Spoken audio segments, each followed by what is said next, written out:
Wonderful. For those of you who don't know me, my name is Farrell, and I teach in Glasgow, in Scotland. I'm with the Academy of Historical Arts. If at any point during today's lesson, if you have difficulty hearing or understanding what I'm saying, maybe the accent's a problem, please just raise your hands, wave at me, and ask me to say it again. I'm much happy to repeat things so that you understand me, rather than have you guessing. So, today's lesson is going to be about Paulus Mair. A very interesting fellow, with a very interesting book. Very big book. Paulus Mair was a 16th century person.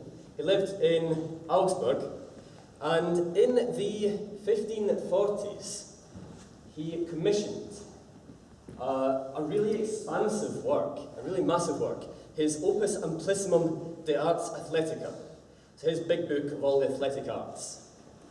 And what he was doing in 1540 was effectively historical fencing. He was drawing together a collection of manuscripts and treaties and all of these things, and he was putting it together and sometimes even trying to interpret what was there before. So he was doing what we're currently doing, and he paid a lot of money for this to happen. He had a very large lifestyle, very expensive lifestyle, and to help pay for all of this, to pay for his various manuscripts, his parties, his social functions, he took a little bit of money from the city of Augsburg, maybe a bit more than a little. And eventually, when he was in his 60s, so becoming quite an old man, one of his co-workers in the Augsburg treasury told on him. He was found out, his embezzlements were found out, and he was hanged as a thief at the age of something like 67. But it's because of his large lifestyle and his embezzlement to pay for things like this book that we have this resource. It's not an easy resource to work from, quite complicated, but it has lots of value, lots of benefit, I think. My process was to go through it, just take a very basic reading of as many of the plays and sequences as I could, and to try to distill a summary of the common principles that we see throughout his system.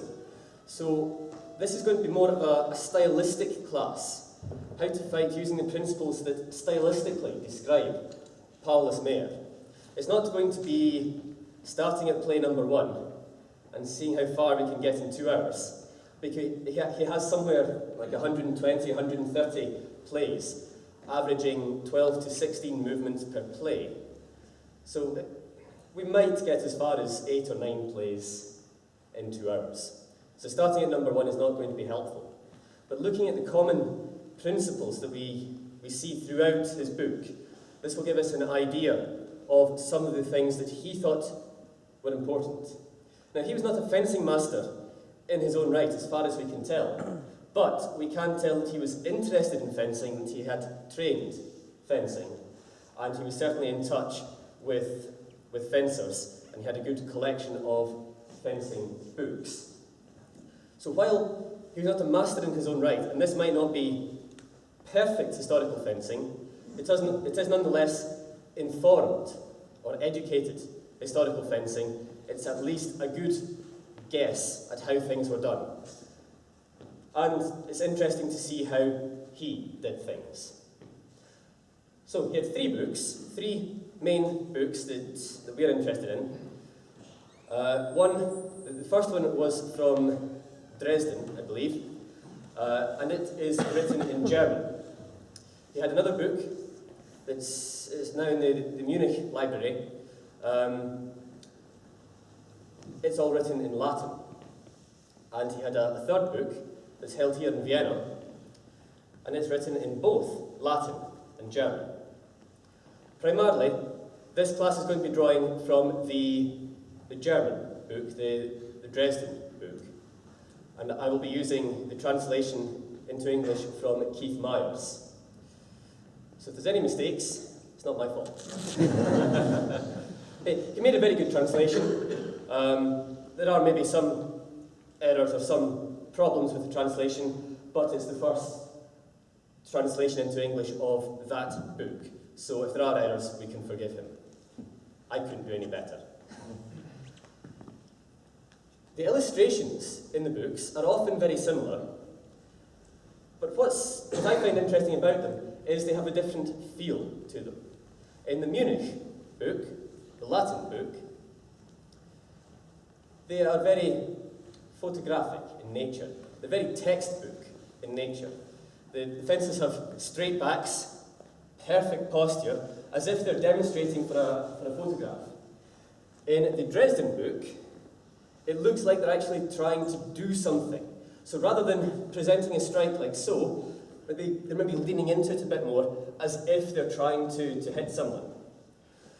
The illustrations are usually showing the same thing, maybe with a slight difference in hand position, or where the thumb is on the sword, or precisely where the foot is in relation to the opponent.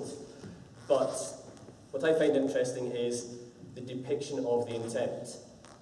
In the Latin book, it's very perfect.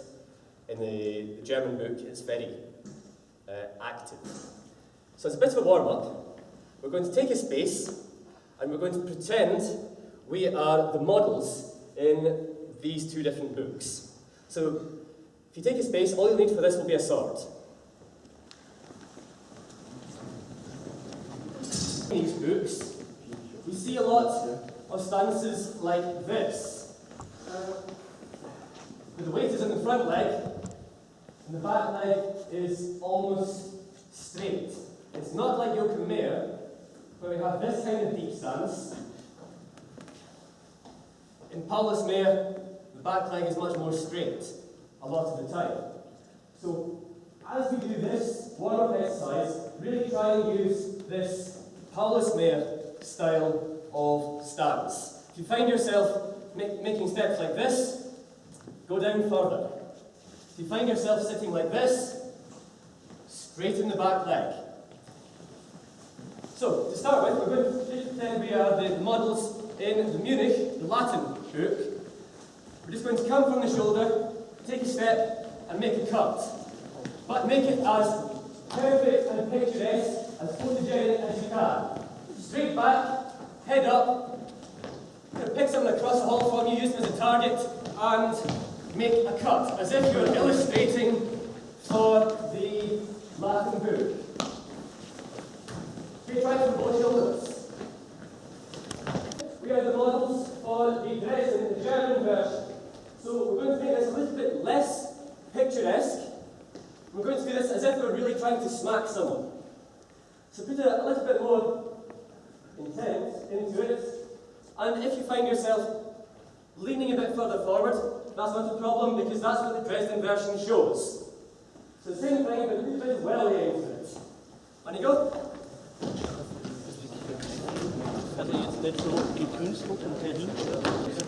Another exercise.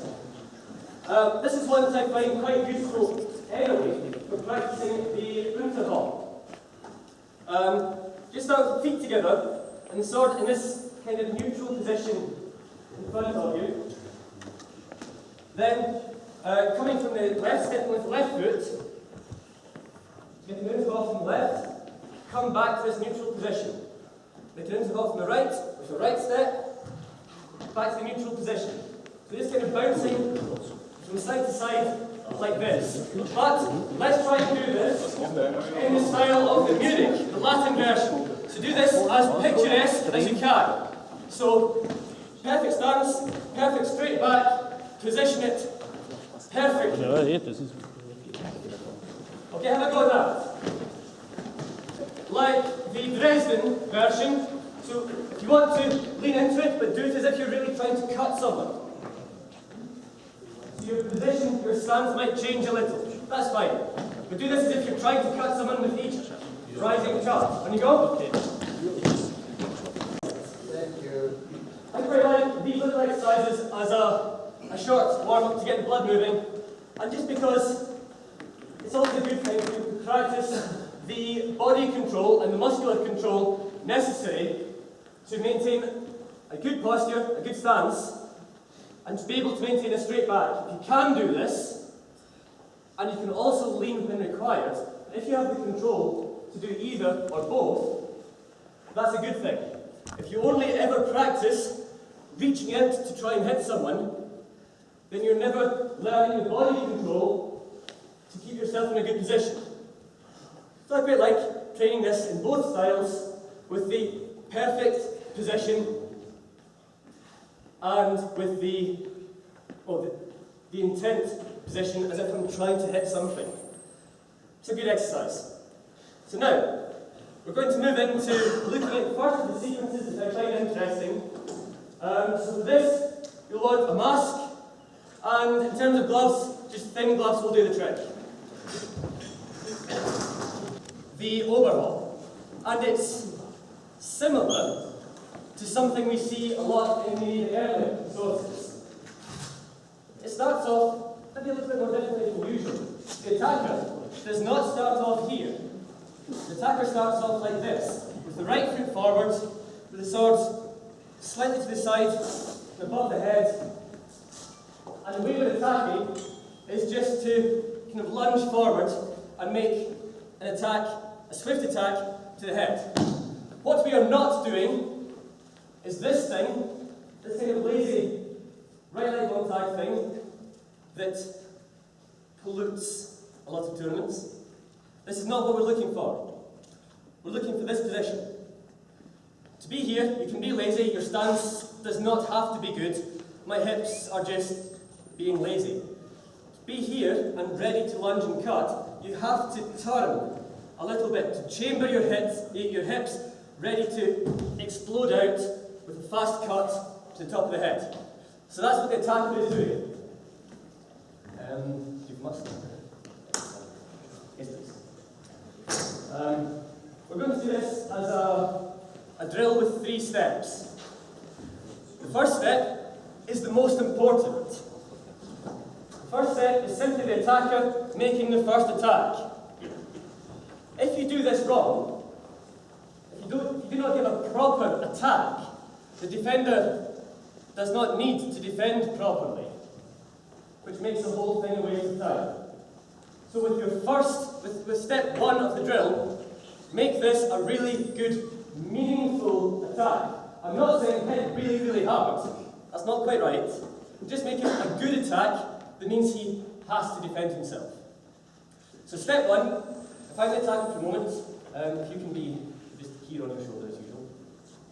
If I'm attacking for step 1, all that happens is I make the correct attack and he makes sure it's landing properly. So from here, I come in here.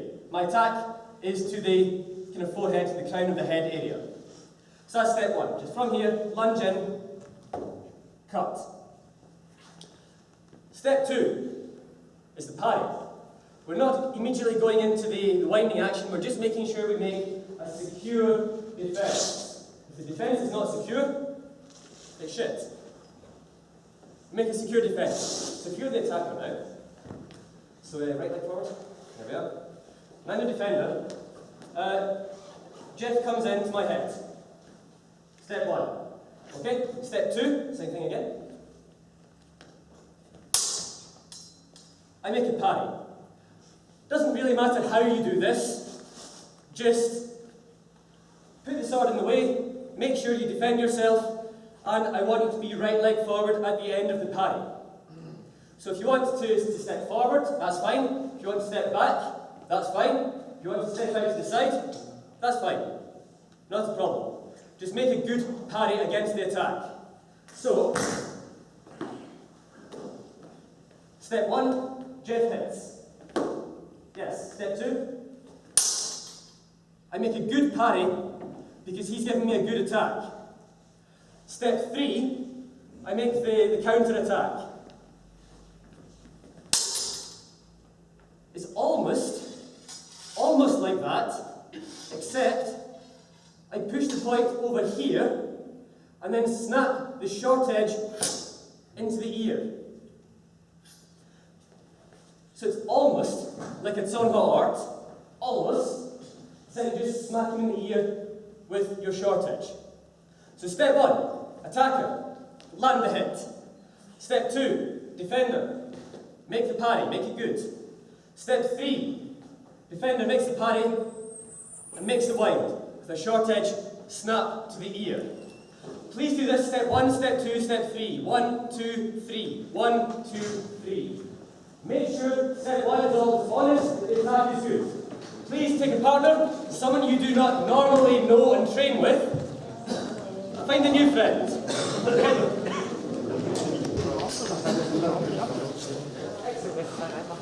That's a lot of sound and steel. So, is everyone happy with those first 3 steps? Simple enough? Good. So, what was step 3 is now becoming step 1. We're going to add to it. So step 1 is now, the attacker comes in, the defender does this, and makes the winding action. That is now step 1. So, the master.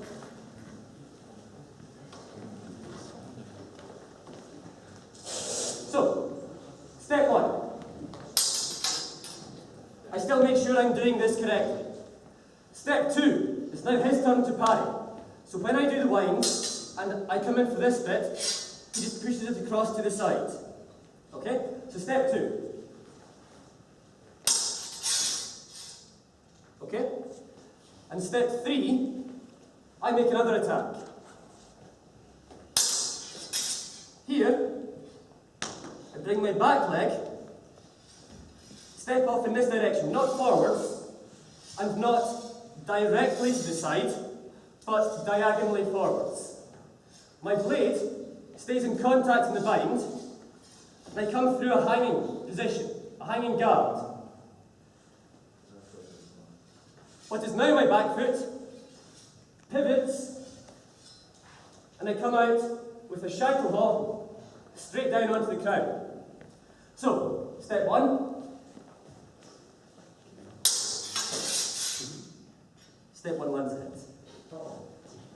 Again. To make sure we're still doing this correctly. Step 2, he parries. Step 3, I add in the next attack.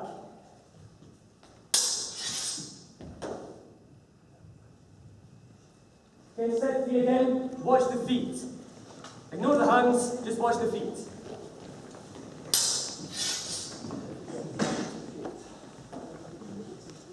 Okay? It's just a simple step like that. Please try that. On you go. Remember, the initial attack comes from here. Right leg forward, hands like so, and comes with the lunge. The initial attack is not our normal step from the shoulder. We're going to keep doing this just a little bit longer, but please make sure that initial attack is here, hips twisted, right leg forward, and explodes out with the lunge. Please make sure you do that to start the sequence. Continue. Now we're going to add a little bit to the sequence and finish this bit of the sequence. I'm not always going to give you the complete sequence from the book, because often the sequence just goes on and on and on. I'm just going to focus on the more interesting parts of the sequence. So, what we've just done as step 3, again, this becomes step 1 in the new drill. So, step 1 is the attack, the parry, rewind, the parry, hang and counter. That's a step 1. So,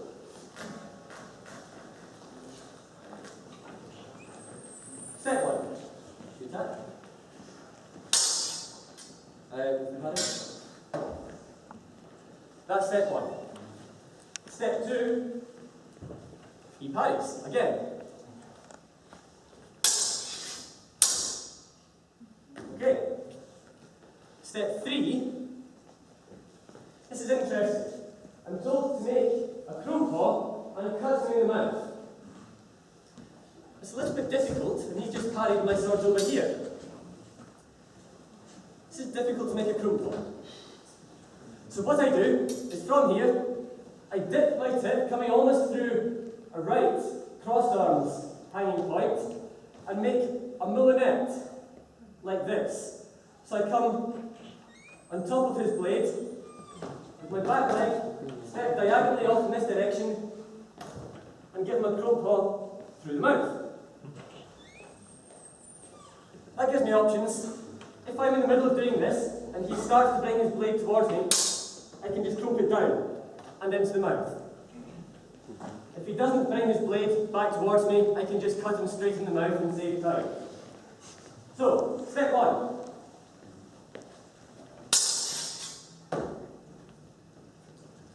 Step 2, with the parry.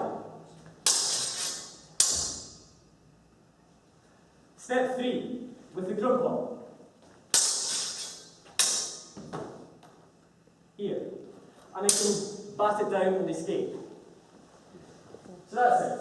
The way the crumpler works here, it ends in the kind of normal crumpler-like position, with the arms crossed and the long edge over here.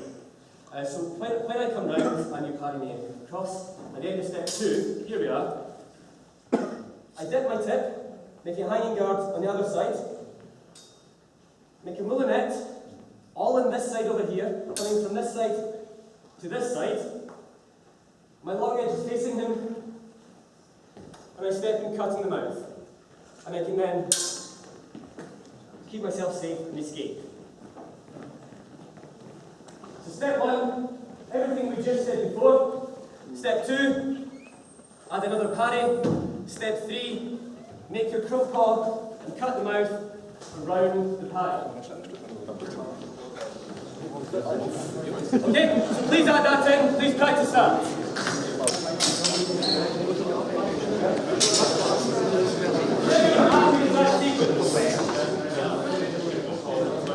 Okay, the main thing that I'm trying to get across with that sequence is in Paulus Mair, we see a lot of circles from side to side.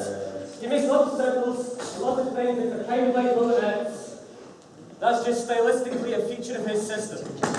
In the earlier systems, perhaps going straight and keeping things tight and subtle is a stylistic thing. But in Paulus Mair, because we've got these nice long faders with nice long grips, it's very easy to come round and to make circles. So this next sequence is one of my favourite sequences, and it shows something truly bizarre. It shows the Tsuki. It shows Paulus Mair's version of Tsuki, which is different from everybody else's.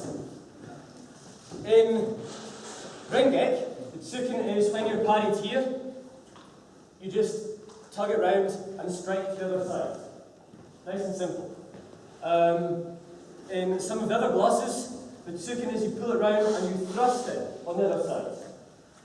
Again, so this thing tugging to the other side and thrust. Or tugging to the other side and do something. Paulus Mair's Tsukin is what you do when everything goes horribly wrong. So, sounds useful. Okay. Yes.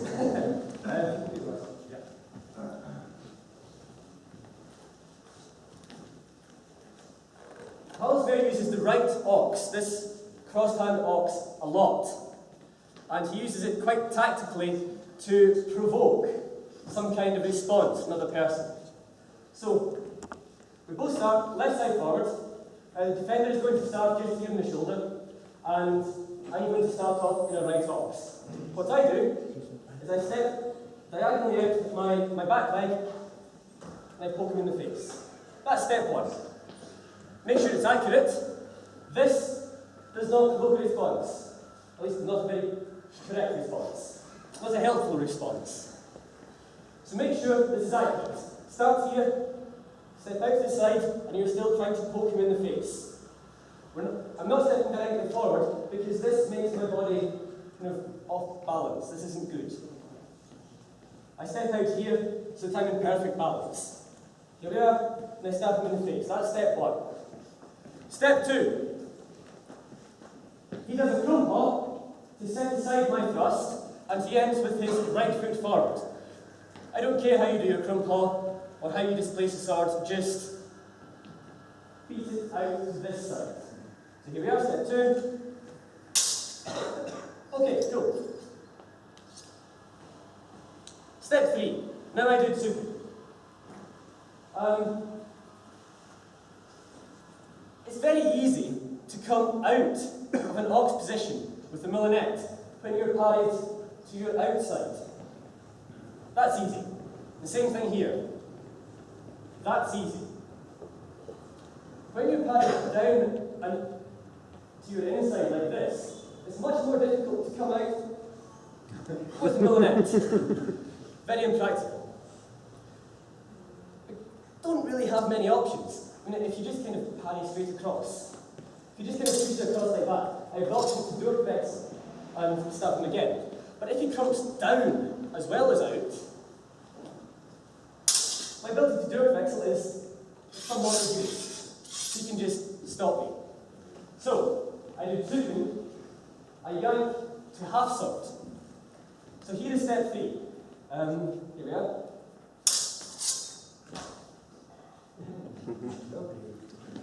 Because he has suppressed my thrust to the most awkward place it could be in space, I have to take my sword out of there. So I yank it back to here, and step in and thrust. And if he tries to smack me in the head, or whatever, my sword is just here. I can suppress it, do whatever, I'm safe. But I've got to be swift at realising, oh crap, and come in like this.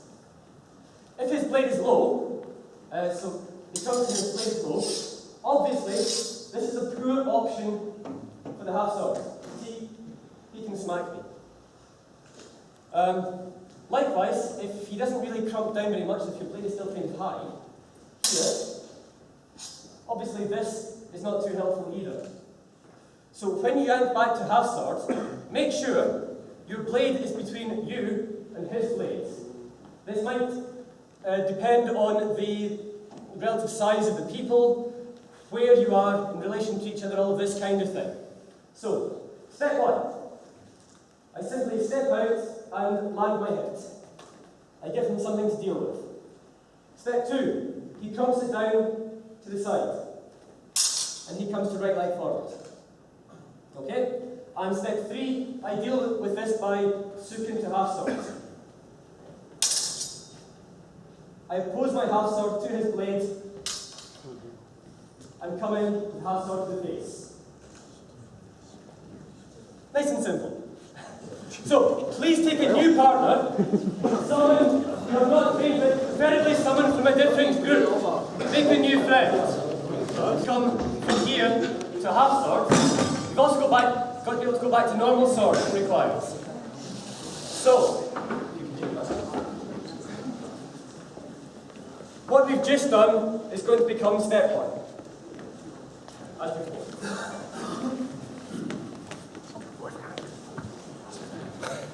So, step 1.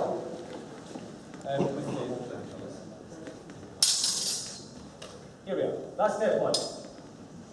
Step 2. He sees my half sword thrust coming in and he parries it across. This can be done with just an absensing sort of thing, or it can be done with a chrome paw coming the other way. Whatever. It's just some action to get the half sword not in the face. Okay, so step 2. Okay, we're here. Now, what I have to do is move my, for step 3, what I have to do is move my left leg, the one that's now in front, back and out. I take myself away from his sword, and at the same time, I strike, I'm told to strike long to his head as I move out. So, step 1.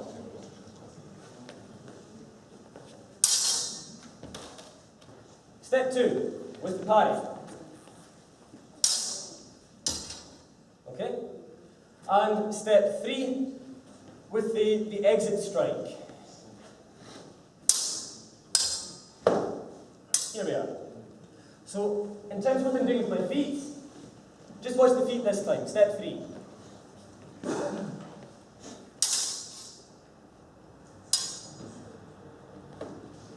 Okay?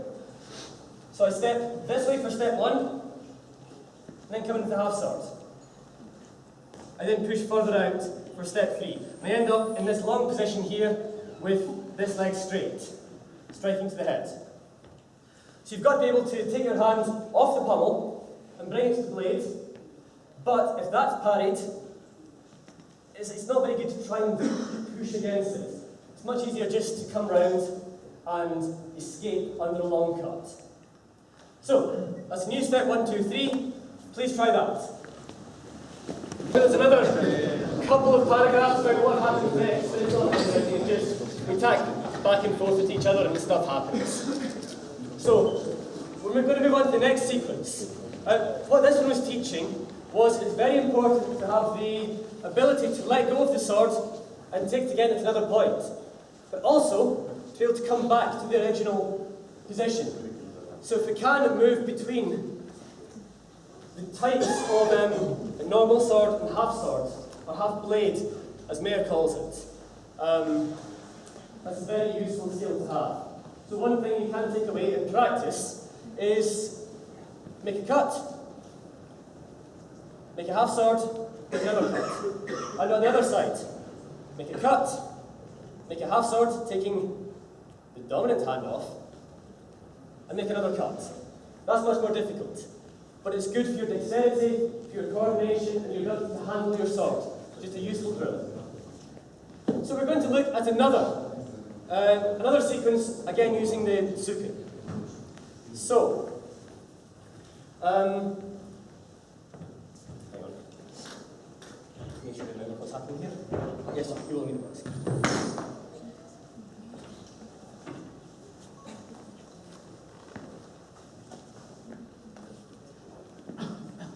Okay, so we both start off in one tag in the shoulder. The attacker is going to step forward with an unterhaw, with the long edge rising. Let's just go for the elbow or the forearm for the moment. Gently. In terms of your reasonable target for this, that exposed arm here is probably your best bet. You could go for the head, but that's a much further target and you might as well just cut the head this way. I could go for the legs, but that's just dumb. I could try and go for the ribs, but his arm's in front of his ribs, so I might as well just go for the arm. So here we are, just going in here, I'm hiding underneath my sword in case he makes some kind of counter cut to me, and I'm going for the arms. So if you make that to me, this is step 1. He's attacking the elbow. Cool. Step 2, I move my front leg back, and I come with my long edge down across his blade. So I make a chrome paw stepping back. So, he cuts in at me. Step 2. I'm not stepping out to the side, I'm not doing anything else, I'm just removing myself and my arm from harm and making a cross across his blade. Step 3 is up to you. He says, and once you've done this, hit him somewhere. Hit him to his opening. So pick an opening and hit him to it. So step 3 could be, for example, here. Sorry, it's me who does that. I should have specified. So the attacker loses. Sorry. So here we are. The attacker comes in. I make the parry and then I hit him to his opening. So I might just shoot forward and go to the head, or from here. I might decide to do some kind of winding action and do that short edge snap to the ear or the back of the head, or it's up to you. If you took part in Heiko's Mutirin lesson yesterday, then this might be an excellent opportunity to try a Mutirin kind of winding. Whatever. Hit him to an opening. So step 1, the attack comes into the elbow, you're hiding under the sword for safety. Step 2, go back with the left leg, put your long edge across his blade to defend yourself. And step 3 is hit him somewhere. Okay, take a new partner. Again, try and find someone from a different club. Try that. When we're told very explicitly to make a crumpaw like this with a step back, usually the earlier manuscripts tell us that when the crumpaw happens, you dive out to the side. Or sometimes, in this direction, you dive out to the side. Here, we're told very explicitly, go back and go with the long edge across his blade. So it can only be this kind of action. I think that's cool. So, the next part, the defender doesn't like being hit somewhere to an opening. So, he takes the initiative.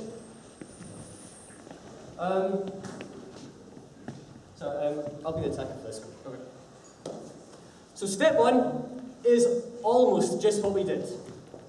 So, I attack, he steps back and makes his crumpaw, but before he can do anything else, I yank round and come to hit his ear with a long edged zero. Again, step one, ear. Step two is he goes, nope, not happening. He makes a parry.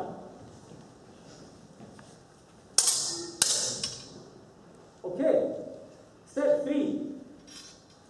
From here, we're told again, do tsuken, yank, back to the half sword, and then stab him in the face. So we have two options. I can yank back to here. I don't like this. This doesn't give details of where you put your half sword. This is one option. I don't think it's a very good option, for obvious reasons. The other option is once this happens, you can in fact go forward, maybe with a bit of a lunge, here, and bring the half sword round the other side, the side that's already on, and put it in here. So if he tries to hit me, I've got my crossguard, my shield, my sword, and life is good for me. Okay, so step one, I attack, he steps back to make his crumpaw, and immediately I yank round and make it Farrell. So step one, Farrell hits. To the ear. Smack. Step two, he does one that, so he parries. And step three, I yank to the half sword. We'll do the second version of the half sword because I think it's more secure.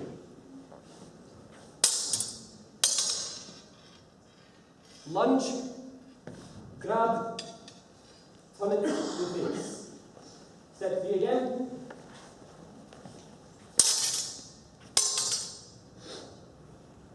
Lunge and grab, bring to the face. I'm not turning the sword too early. If I try to turn the sword early, it makes my life difficult.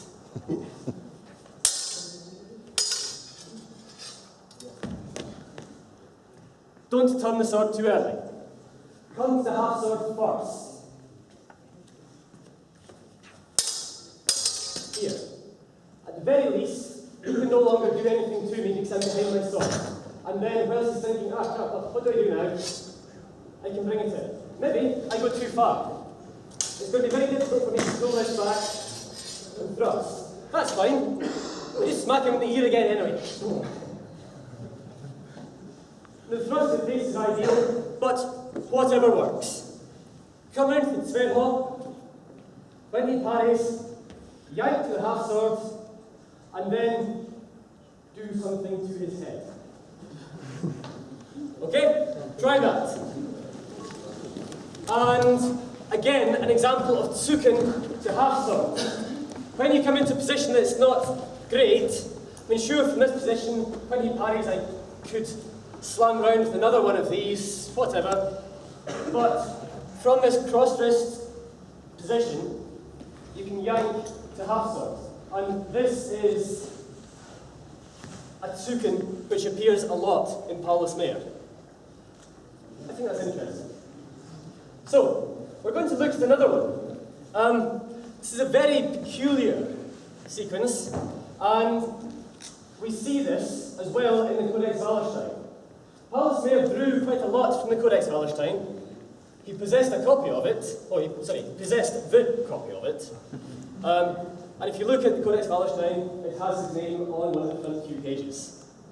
But this is one of the plays in the Codex Wallenstein that has no text. It just shows the illustration.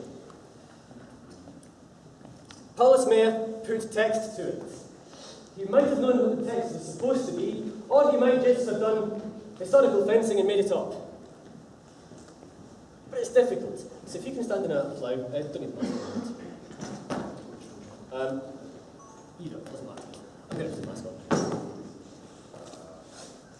Okay? Hold the sword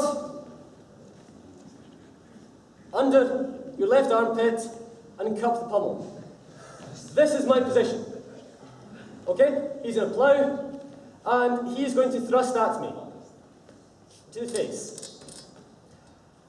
What can I do? Okay, so I'm going to leave this one up to you guys.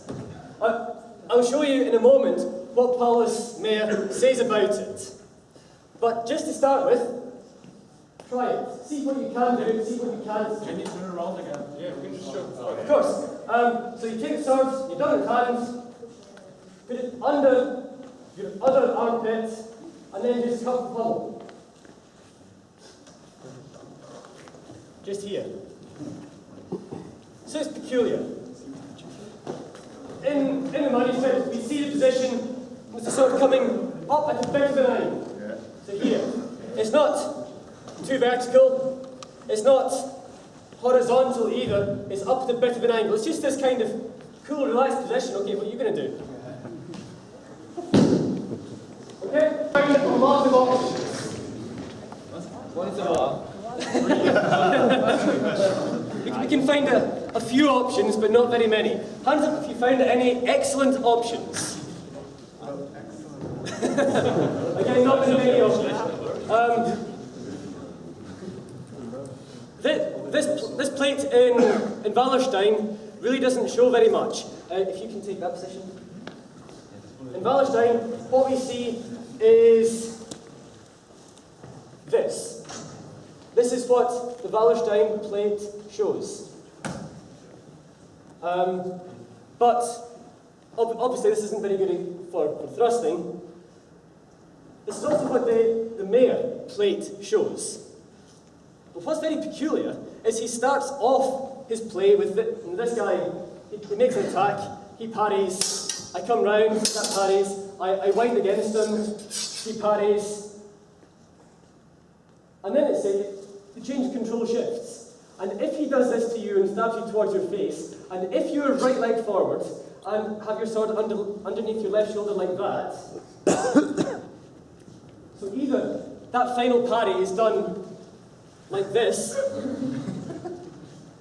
or something else becomes a little bit interesting. But this happens in the middle of the sequence. You have been parrying, and then you find yourself here. Cool. So that's why we're starting this with a thrust to the face, just coming from here, because Mair says, and stab to his face, and then when you're in this position as he stabs to your face, do something. Peculiar. So, if you can stab to my face, and put your mask on, actually. What Mair says is the answer to this, is when the thrust comes to the face, I lift into half sword, and stab to his face. But what's most interesting is I lift into half sword, I catch his sword in my crotch and stab him in the face. In Paulus Mair, this is the cron guard. Also sometimes like this. Put the sword in place. This is also sometimes the cron guard. I don't like this one so much, because this can happen. That's not a very good cron. But this half sword above the head is Paulus Mair's cron. It's not like this. It's a half sword. We see the same in Peter Faulkner and in Jörg Wilhelm and in Mair. So, from here, he comes towards my face with a thrust. I drive up through the half sword. What I'm doing there is I'm just lifting my hand and twisting at the hips. I don't do anything with this hand until his blade is safely on mine. So here we are, he thrusts, I come to here, and then I grip, lift, I'm in crawl to defend myself, and I fall forward into his face. With your partner, try that just a few times. Successful? There's one option, there's the option that Paulus Mair prefers. So, he was clearly thinking, okay, how the fuck do I deal with this? I know, half sword. And then he became a little bit half sword happy and just kept adding in half sword actions. So let's do the math on. So we're going to add a little bit to this sequence, and it'll be step one. So, from here, he thrusts at me, I come through the half sword, I stab him in the face, and then I go, yes, come round, and punch him with the pommel. Awesome. That's step one. Step two is when I come round to the pommel, he parries me in crawl, in half sword. So here we are. I come to crawl and stab him in the face, come round. And he comes into half sword to parry me. So yes. And then, step three, he stabs me in the face and pummels me in the face, in half sword. So, here we are. I lift, come into half sword, stab him in the face, come round to pummel. He comes to half sword, stabs me in the face, and then pummels me in the face. So, clearly Mair is standing here going, I could come to half sword, then I could stay in the half sword, and then he could come to the half sword, and stay in the half sword. So, this is very much a half sword, in case you hadn't noticed. So yes, step one is just as before, come into the crawl, stab to the face, come round, punch the face with the pommel. Step two, as the pommel comes round, the defender parries in half sword. I don't care how you do this. If you want to put your hand here or here or here, doesn't matter. But you parry in the cron, which is the half sword. And step three, from wherever you make your parry in half sword, stab in the face and pummel in the face. So it might be coming up at this kind of angle, or depending if you catch it here, you might stab and come down for pummel. It's entirely up to you. Do what works. Relative height of the two people might come into play here. So just make sure, stab, punch. And you're always keeping yourself safe with the strong of your blade. So, with your partner, try that. Step one, step two, step three. If you want to practice, become better at using the half sword just in sparring, it is worth looking at Paulus Mair and some of his plays. Because things like, this for example with the Tsuken, just sort of coming from here, coming from your thrust, being set aside, and coming back to this is all quite useful in terms of skills. If you want to practice half sword during blåsfechten, Paulus Mair is quite a good source. This final one is going to be the last play of the day, or of the morning rather, is bizarre. It breaks all the normal rules, things that we keep telling our students. Whenever we talk to members of the public who think that sword fighting is all about this kind of thing, we say, no. Well, Paulus Mair does that kind of thing. So, we both start in our... let's put the masks on just in case. We both start on our right shoulder with the left leg forward. I start over here. There we go. The recipient starts on the shoulder, I start here. I'm told to make a long edge, unterhaw, up into his ribs on that side of his body. So, here is my target, underneath his sword. Let's pivot a bit so these guys can see. Here. I'm not targeting the hands, I'm not targeting the stomach, it's the ribs underneath Thong Tai. Here.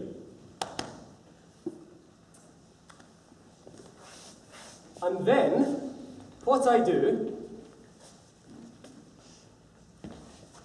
is I pivot, turn my back on him, drag my blade up through his hands and forearms, and out, and walk away. So again, from here, I step in, smack him in the ribs, pivot, and drag. That's step one. Step two, he takes this. So this happens, and as I'm doing this, it says, and after, or as, after he is cut through your hands like this, step forward and hit him in the back of the head. So that's step two, back of the head. That's this play. So, it's interesting, I think, because it is a historical example for a spin in fighting, for turning your back on the opponent deliberately, for an interesting reason. Smacking the ribs, obviously just turning like that would be dumb. So at least I try to influence his hands and arms on the way out. Maybe with the sharp sword, that would disable him enough for me to get in and out safely. Maybe. But it also shows the afterblow. You take it to the ribs and the hands, and then you fuck him up in the back of the head. As he so richly deserves. So, one more time. The recipient is standing here, expecting nothing dumb. I'm here, and I think I know what I can do.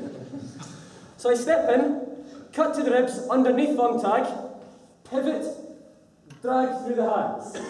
That's step one. And step two, he just comes after me and smacks me in the back of the head. That's the drill. We'll do it from the other side. Here we are.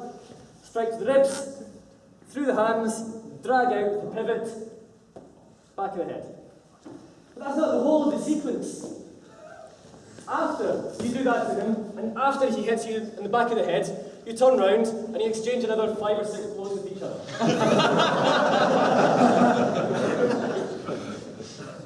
Paulus Mair doesn't believe in keeping it short and simple. So, after I smack him in the ribs and slice open his wrists, he then fucks me up in the back of the head, and we turn round and we start fencing as usual. So, this is an example of the afterblow a couple of times in action. So, I'm not going to do the rest of the stuff. I think it's quite reasonable to finish this at the strike to the back of the head. Obviously, if your partner is not wearing back of head protection, modify this, go for the top of the head, maybe the shoulders or something. Don't go for the back of the head if there is no back of head protection. If there is back of head protection, then give your opponent a gentle, loving smack. Take a new partner to try that. Why on earth would you do this? That's a very good question. I don't know. He doesn't say. He just says, this is play number 87, or whatever it is. Potentially, it could be, if someone does something dumb to you like this, and it takes you unawares, don't just give up, smack them in the back of the head. It could be, potentially, this is a really dumb thing to do, so he's not going to expect it, so I'm going to come in and leg it, and see if I can get away with it. If that's the idea, then perhaps it's also a training method for him. If something happens that's unexpected, how fast can he get off the mark to chase someone and punish them? Being able to get swiftly off the mark and chase and punish is a very useful skill. So maybe this is designed to teach skills. Maybe. Or maybe he looked at an earlier manuscript and thought, that's what that's on about, and just misinterpreted. We've all done that. I don't know why this could happen. Why it might happen, why it would happen, no idea. But I think it's an interesting sequence, and so I included it in the class. If you want to discuss it later, I think this is an ideal hot topic with beer in hand. Yes? Do you know of any other ones where he does these sort of dumb things? Not offhand. Okay. It might be worth looking through the book. The only one I know is there's one where someone stabs through the body with a spear, and then that person gets the other person in the head. So there are these double-edged things that help. I have it elsewhere, not in Longsword. Yes. Paulus Mair included a lot of disciplines in his book. It wasn't just Longsword. But not all of the disciplines support each other. Looking at Mair, for example, he had a lot of disciplines, but it presents one comprehensive system. So, for example, in the Dreynschlag section, he talks about the provoker Hector, which is a principle that can be used in the Longsword. And there's some things in the staff section, in the rapier section, that can apply to other sections as well. In Mair. In Paulus Mair, the sections seem to be more or less discrete. They appear to be more or less their own thing. Or maybe they are more interconnected, I've just not noticed that yet. That might be a problem on my part. But I think they tend to be a bit more discrete. Within just the Longsword section, I can't think of any other examples of where dumb stuff happens, but it might be worth, when you go home, have a look at 136 techniques, yes. 10 minutes or so. Yeah, speed reading. Have a look at it and see what you think. Don't put it down as just sport fencing or, he didn't know what he was on about. He did know what he was on about. He came up with some very, very clever things. He uses winding, he uses fueling at the blade. He knows how to go this way around a bind. He knows how to go that way around a bind. He knows how to do Durchwechsel and leading a bind. He knows how to shoot straight when there's no pressure. He knows how to do things like declaring, metieren. He has the master strikes. He knows how to do these. Maybe he doesn't talk about breaking guards with them, but he has a lot of skills. We cannot dismiss it as just Festschule, or just sport fencing, or stage fighting, or whatever, because he is including thrusts. He's including handles. He's including all the things that these sport fencing, or like Festschule, or stage fighting rules would prohibit. When you start coming to the grappling, the Ringen and Schwert, or just the grappling section, it's all about the arm breaks, or breaking the knee, or dislocating the shoulder, or fucking him up. And again, these are not permitted in the Festschule or the stage fighting or whatever. So we cannot dismiss him as someone who does not know what he's on about, or someone who's just doing sport fencing.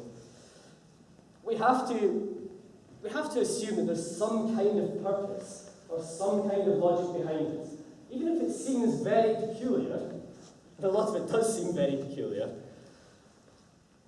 there has to be some kind of logic behind it. So, that's the last play we're going to look at. What we've seen is that he does some things in a very similar fashion to earlier. If you can just take your sword a second. For example, in the first play that we looked at, against an incoming attack, just cut it. You make a parry, almost like a Zornhop. You wind in against the pressure, almost like a Zornhop, but rather than thrusting, you can just try and smack him in the ear with your back edge. It's not that he's averse to thrusting. He thrusts in other sequences. This is very similar to what happens earlier on. That's cool. We see that he likes his Zucken to half sword. In fact, he likes his half sword quite a lot. I think it's a very interesting idea. If you're in an ox and you're parried to your outside, it's very easy to come round with a moulinet.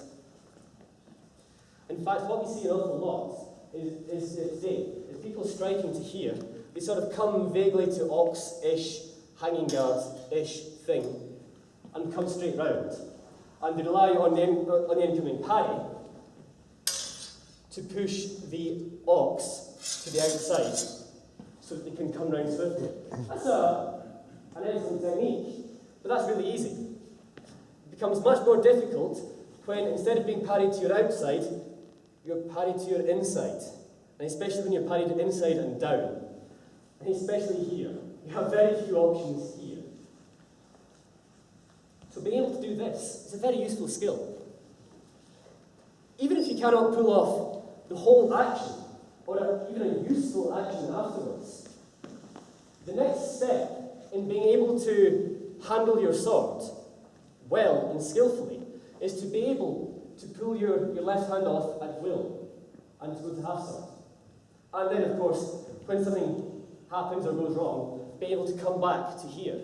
So this kind of exercise is really kind of useful. It's really a good exercise to give you the coordination. We all know where our hands are on the grip of the sword, or we should do by now. We know where things have to go to make different positions happen. We can spin the sword around, change our grips, make all kinds of interesting things happen. But doing this is alien to a lot of us, especially in the middle of a fight. When the adrenaline is pumping, you're gripping nice and tightly, you're going, fuck, go away. And the last thing we're thinking about is loosening our grips and coming to here. Useful skill to learn. And once you've done that, once you're able to do this at will, the next step is being able to do this at will. To take off your dominant hand. Even though we kind of whirl the sword round, taking all kinds of different grips, splaying the hand, thumb grips, whatever, we keep our hand quite firmly here most of the time. And being able to come to here is very interesting and is a good skill as well. Paulus Mair is a very good source for teaching about moving into half sword during Longsword and doing it at quite reasonable times. Maybe not so much from here. I maybe wouldn't advise going into your next competition and doing this. That might end badly. But being able to come maybe from a Dreynschlag, which is parried, and force it round, this is quite interesting. And we see this in the earlier sources as well. In at least one of them, I can't remember which one offhand. If I come into the Dreynschlag like this, and he parries it, I come round, he parries it again, so I come to half sword and come to here. This is in one of the earlier sources. It's also in Paulus Mair. Does anyone have any questions about today's session? Has it been fairly self-explanatory? Good. Have you enjoyed yourself? Yes. Do you find Paulus Mair intriguing? Yes. Good. Well, in that case, we'll be glad to know that Jeff's going to be giving a talk on Paulus Mair later today. And thank you very much for helping with the demonstrations. You're a good person to hit in the head. Highest honor.